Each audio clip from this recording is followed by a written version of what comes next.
As you can see, Lucario typically filling up the spots on the top-ranked trainers here, playing ranked matches, but we somehow got to spectate a Pikachu finally, and that was the viewers at home trying to request, of course. Just please be sure that you know, while we will focus on Pikachu, the camera will not be on this Pokemon 100% of the time. It's just sort of a focus commentary, but we do want to be able to see action that's pivotal to the rest of the match, for example, or maybe just any kind of action and plays. As we heard that ready go a little while ago, this match recorded on October 13th. Looks like Pikachu and Zeraora are going to be sharing that top lane right now with the jungling Froakie, obviously, as we see on the minimap. And early on, kind of a little bit of aggression right here with Zeraora actually almost going down, but no, able to turn the tides with the help of this Pikachu ally, of course, right there for Swinub to go down on the orange squad. Very good for an early KO like this. First points on the board going to be from Lucario on the orange. And so Pikachu sort of unique in that obviously the only Pokemon in Pokemon Unite that's going to actually say its name, actually saying the words Pikachu rather than the other ones having their battle cry sounds. Not gonna lie, this is something that annoys me, so I had a certain bit of dread thinking about following it around the map, 70 to 80% of the time, but it's okay, we're gonna do it. And so we'll put it in the glass cannon category, at least glass cannon-like, because you can deal a pretty good burst of damage. You can be pretty deadly with Pikachu at range, especially, it's kind of more for that ranged attack, but also sort of an AoE stun. It really depends on how you play it, really. We'll have to see how this Pikachu, of course, decides to choose movesets, but certainly with the glass cannon, that glass can shatter, so maybe think about it being a little bit squishy right here, as of course Swinub and Sylveon, both on the orange squad, were able to get in some points, bringing this goal down to 45 right now. We can pretty much confirm Electro Ball. I think that's gonna be pretty common. Please, of course, also keep in mind, spectator mode does not allow us, the spectators, to see the items, unfortunately, so we won't know exactly what items Pikachu goes with. Now, you can obviously see things that maybe have an overt visual effect. Think about Score Shield, think about XP Share, these types of things. In general, though, Pikachu can kind of be played how you want it to be played. I mean, we could often see backing up its attack, or special attack rather, going Wise Glasses, Choice Specs, these sorts of things. Also, Buddy Barrier, I mean, just a great item in general, but could help Pikachu out, really just to try to give it that HP that kind of offsets it being rather squishy and fragile. Maybe more spicy picks could come with XP Share or Shell Bell or something. Again, it's mostly how you want it to be played, but some of those are some decent item choices for it. Looks like Pikachu is going to be rotating down here for the bottom lane. No rotation from Zeraora just yet. We just got the clocks on the map, mini-map we should say, of course, for Dreadnought and Rotom. When you hit that 7:30 on the clock in the game, it's going to start counting down from 30 seconds, of course. And so like we said, you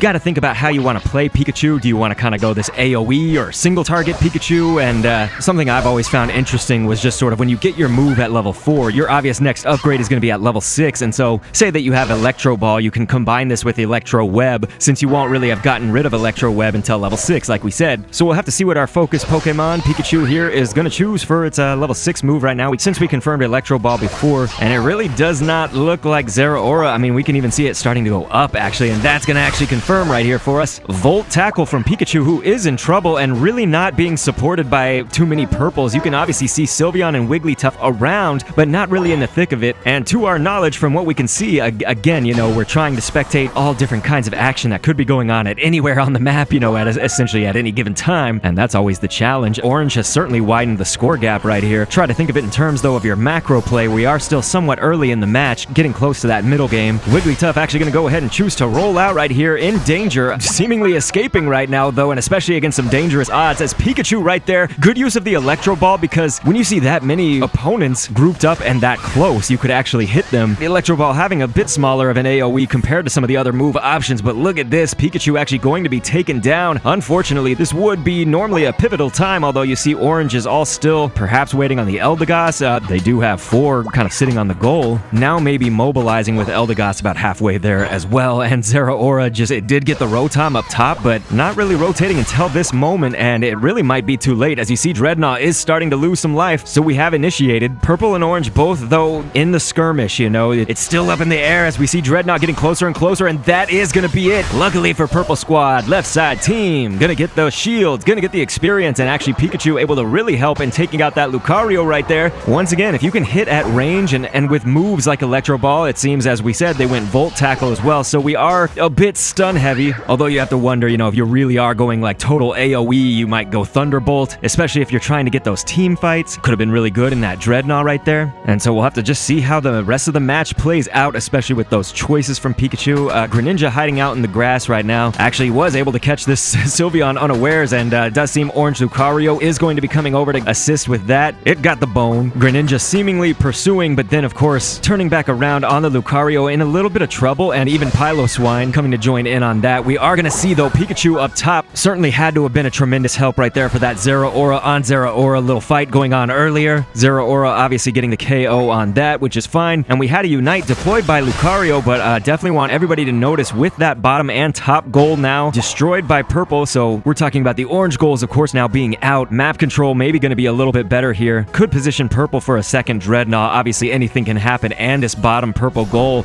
does still just have 2 left, and so that low obviously going to be very easy to take it out before the Dreadnought fight, which, of course, the clock hasn't even started for it. Being that Dreadnought and Rotom were defeated at different times in that last bout that we had for those objectives, Rotom is going to go ahead and show up first right here with about 5 seconds left as we commentate this. Pikachu doing what it should, of course, keeping everybody at bay from a distance, remaining safe. One great thing with that AoE and stun is especially going for that Combee and Vespiquen combo camp. Maybe more so if you're going Thunderbolt, but even Electro Ball placed well can be pretty good for farming up, getting these points quickly. And most of the time you're saving that Unite move from Pikachu, which we haven't seen yet in this match, and we're actually already at 350 on the clock. Little funny how that creeps up on you, but you might save that for your team fights and your objectives. Purple Squad, as we said, has now taken the lead in score, and with a decent lead, but we can notice obviously having 3 on that Rotom right now, and Pikachu in major trouble. That was actually a reason to deploy that Unite move. Once again, like we said, when there's a lot of opponents right there, you can make great use of that. Unfortunately, going to lose its life right here in front of the goal, and that goal is out of there, and so that territory could have certainly been useful for going out with this Dreadnought, but obviously with it having only 2 points left, it was very easy for Orange to take that down, and they are now initiating on that Dreadnought, with Wigglytuff going to be taking a lot of damage, only just now being supported by that Sylveon, as well as the Greninja hiding out in the grass, and that is going to be right side team actually able to burst that out, I would say pretty easily against that Dreadnought right here, so nice moves from the Orange team, really kind of dropping the ball a little bit on Purple, and we can obviously see Zeraora and being pinged on the minimap with good reason. You know, typically when we see, of course, when we spectate, let's say, the top #1 team, or get higher and higher up there with these rankings, I mean, these are supposed to be top-ranked trainers. It's, of course, deemed by the game. I'm not deciding that or anything,